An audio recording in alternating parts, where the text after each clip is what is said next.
इधर ईरान ने बहरीन में यूएस 5th फ्लीट हेडक्वार्टर को बहुत बड़ा नुकसान पहुंचा दिया है। दावा किया जा रहा है कि ईरान के हमले में एक और अमेरिकी सैनिक की मौत भी हो गई है और अमेरिका ने तेहरान और इस्फान में ऑयल स्टोरेज डिपो को निशाना बनाया तो तेहरान ने फौरन इसका बदला ले लिया। ईरान की मिसाइल सीधे अब तेल अवीव में जाकर गिरी है।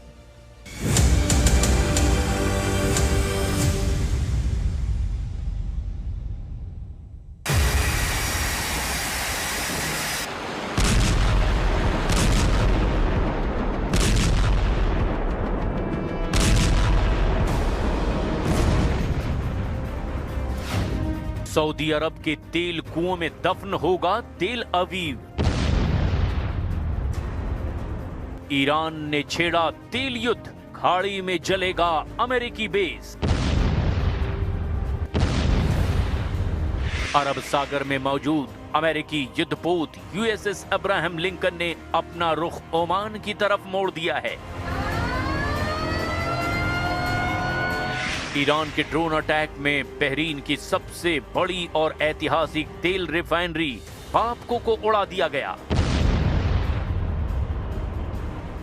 लेबनान में इजराइल ने 200 हिजबुल्लाह लड़ाकों को मार गिराया। हवाई हमले में करीब 400 लोगों की मौत हो गई। साइप्रस में ब्रिटेन के एयरबेस पर हमले के बाद तुर्की ने 6 F-16 लड़ाकू विमान और एयर डिफेंस सिस्टम तैनात कर दिए हैं।